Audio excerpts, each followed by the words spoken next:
ये कहानी है सर्बिया की। शीला पेशे से एक नर्तकी थी। अमीर घर के होने के कारण हमेशा से उसके माता पिता उसके नर्तकी होने के खिलाफ थे।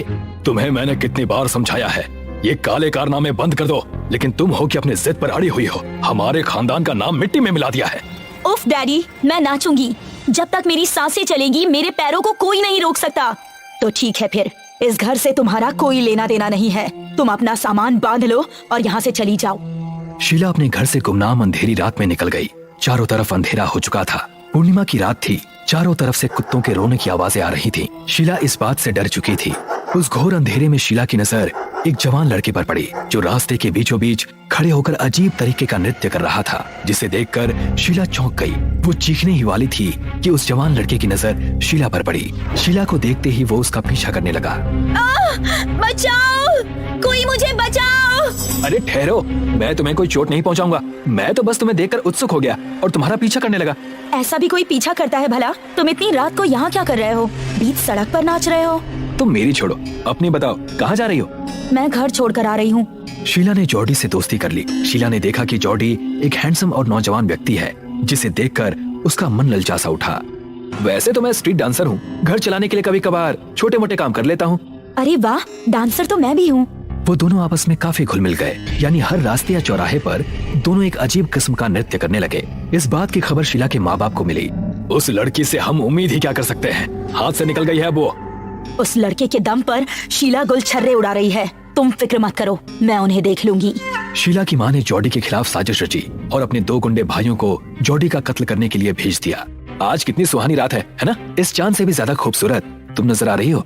क्या कहा? सच? चांद से ज्यादा खूबसूरत? लेकिन मैं चांद तुम्हें क्यों कहूँ? चांद पर तो लोग जूते पहनकर जाने लगे हैं। शीला और जॉर्डी आपस में बात कर ही रहे थे कि वहाँ शीला के दोनों गुंडे मामा आ गए और उन्हें एक दूसरे के बाहों में झूमता देख उनका खून खौल उठा। चलो तो मेरे साथ डांस करो। आज मैं तुम्हारी फेवरेट डांस करके दिखाऊंगी, सर्बियन डांस। शीला और जॉर्डी नाचने लगे। दोनों गुंडे उन्हें चुपचाप देख रहे थे। सर्दी की रात थी। दोनों एक दूसरे के आगोश में आ गए। जैसे ही दोनों गले मिले, शीला के मामा ने अपनी खूंखार तलवार निकाली और जॉर्डी के सर पर वार कर दिया। जॉर्डी का सर उसके धड़ से अलग हो गया। सारे खून के छींटे शीला के चेहरे पर जा गिरे।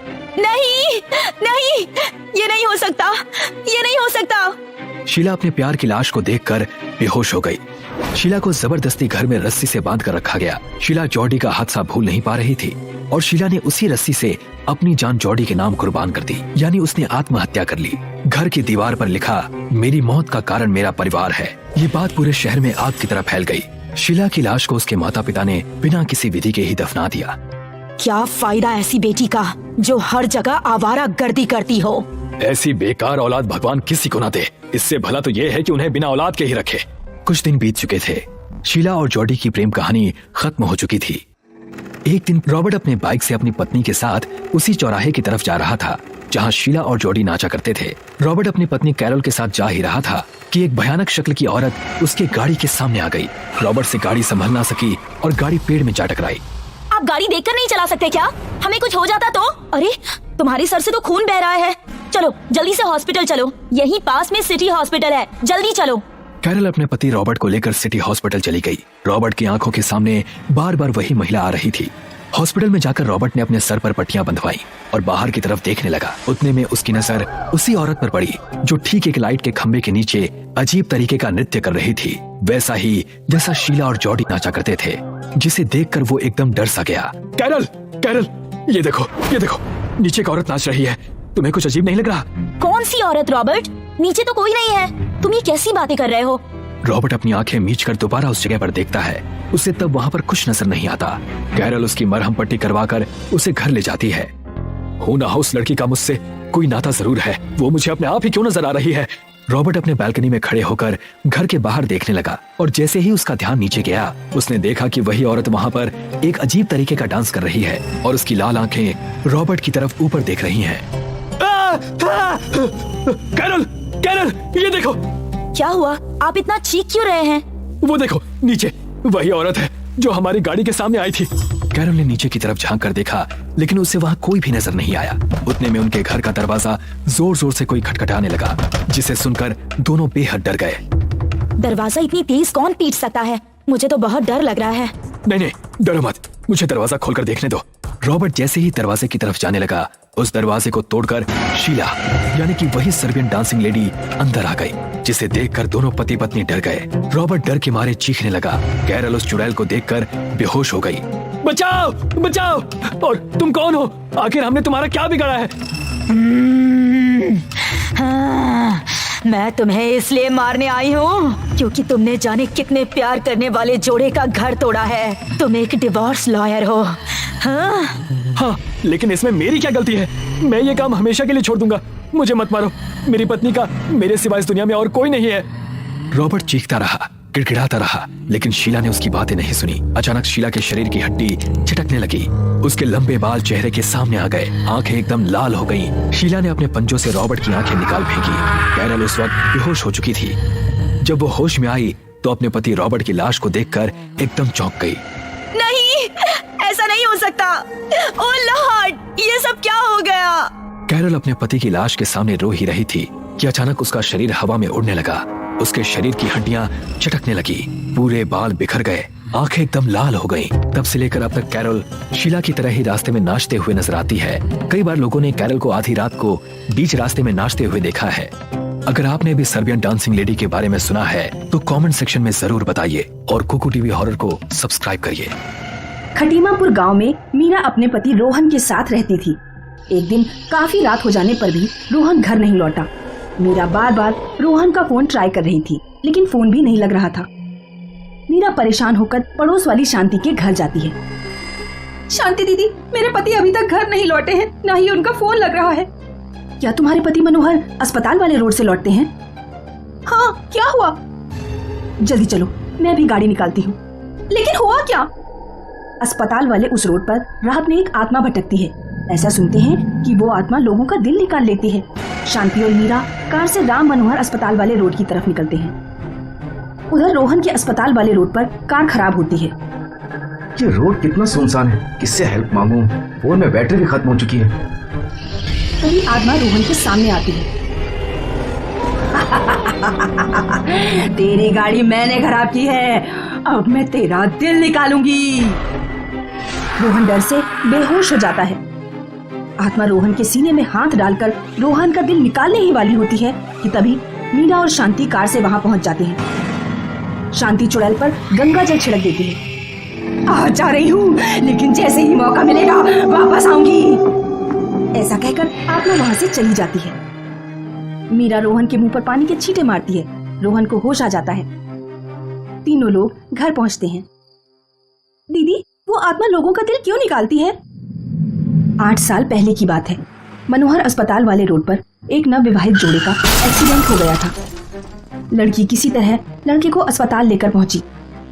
लड़का जिंदा था, लेकिन डॉक्टर्स ने चालाकी कर ली। डॉक्टर्स ने लड़के को मृत घोषित कर दिया और लड़के का दिल निकालकर अंग तस्करों को बेच दिया। लड़की ने अस्पताल वालों पर केस किया, लेकिन केस हार गई।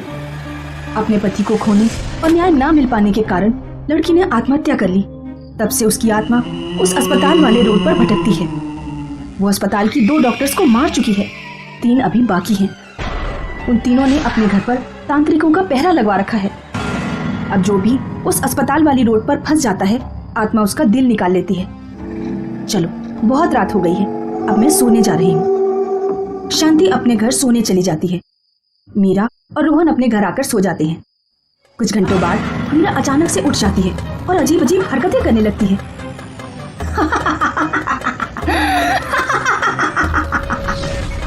रोहन घबराकर उठ बैठता है। मीरा, मीरा ये क्या कर रही हो? क्या हो गया है तुम्हें? मीरा टेबल पर पड़ा चाकू उठाती है और रोहन पर हमला करने के लिए दौड़ती है। तू उस समय तो मुझसे बच गया, लेकिन अब नहीं बचेगा। रोहन दौड़कर कमरे से बाहर जाता है और मीरा को कमरे में ही बंद कर देता है। मीरा अंदर कमरे में भयानक तरीके से चिल्लाती है। रोहन शांति का दरवाजा खटखटाता है। शांति दरवाजा खोलती है। शांति दीदी, मीरा को अचानक पता नहीं क्या हो गया, वो मेरे ऊपर हमला कर रही।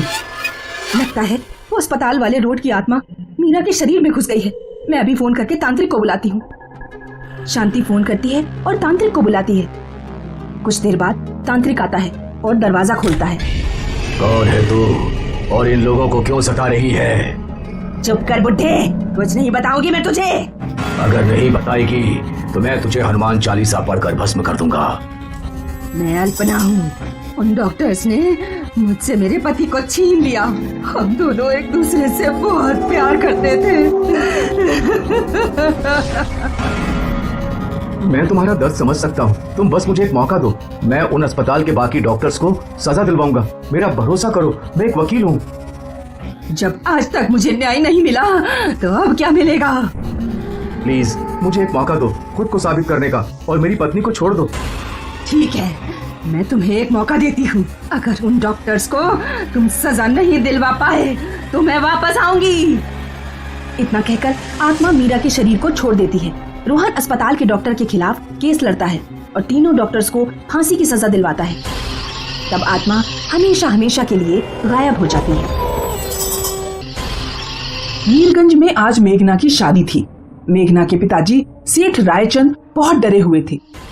रायचंद के दोस्त राघव गुप्ता रायचंद के घर पहुंचते हैं। अरे रायचंद, ये किस तरह की शादी हो रही है गांव में? बिल्कुल सन्नाटा है, कोई रौनक नहीं है। दोस्त क्या बताऊं, इस गांव में कटे हाथों वाली चुड़ैल का साया है। कटे हाथों वाली चुड़ैल? पिछले कई सालों से जब भी गांव में किसी लड़की की शादी होती है तो वो चुड़ैल गांव में आती है और दुल्हन के हाथ काट कर ले जाती है। अच्छा, तो ये बात है, तभी तुम गांव के लोग इतना डरे हुए हो। लेकिन तुम चिंता मत करो, मैं एक साइकेट्रिस्ट हूँ। मैं भूतों के बहुत से केस हैंडल कर चुका हूँ। तभी अचानक से मेघना दौड़ते हुए आती है। क्या हुआ बेटी, इतनी घबराई हुई क्यों हो? पापा जल्दी चलिए, चुड़ैल अपने पैरों से हमारे टॉमी का गला घोट रही है। रायचंद, मिस्टर गुप्ता और मेघना दौड़कर जाते हैं। तब तक चुड़ैल टॉमी को मारकर जा चुकी होती है। तीनों बहुत दूर एक घर में चुड़ैल को घुसते हुए देखते हैं। यहाँ चुड़ैल की एक झलक दिखाई देती है। रायचंद और गुप्ता चुड़ैल का पीछा करते हुए उस घर में पहुँचते हैं, लेकिन चुड़ैल उस घर के सारे लोगों को भी मार चुकी होती है। घर की फर्श पर सारे लोगों की लाशें पड़ी होती हैं। कटे हाथों वाली चुड़ैल रायचंद्र और गुप्ता के सामने आती है। आओ मीरचंद के जालिमों, इस गांव में जिस लड़की की भी शादी होगी उसे अपने हाथों की बलि देनी पड़ेगी। आज तुम्हारी लड़की की बारी है रायचंद्र। लेकिन क्यों? तभी अचानक चुड़ैल गायब हो जाती है और बाहर से मेघना के चीखने की आवाज आती है। पापा बचाओ, बचाओ! रायचंद्र और गुप्ता बाहर भागते हैं। जब तक वे दोनों मेघना के पास पहुंचते हैं, चुड़ैल मेघना के दोनों हाथ काटकर ले जा चुकी होती है।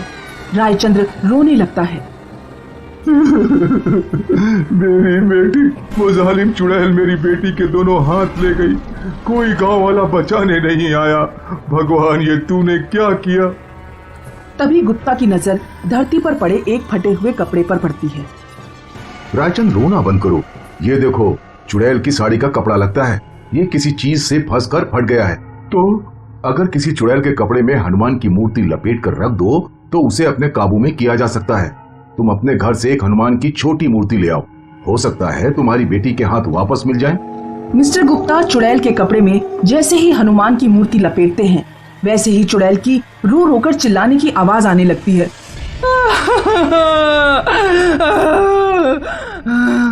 उस कपड़े से मूर्ति बाहर निकालो।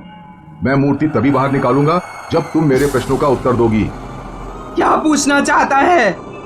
तू उन लड़कियों के हाथ क्यों काटती है जिनकी शादी होने वाली होती है? बहुत साल पहले की बात है।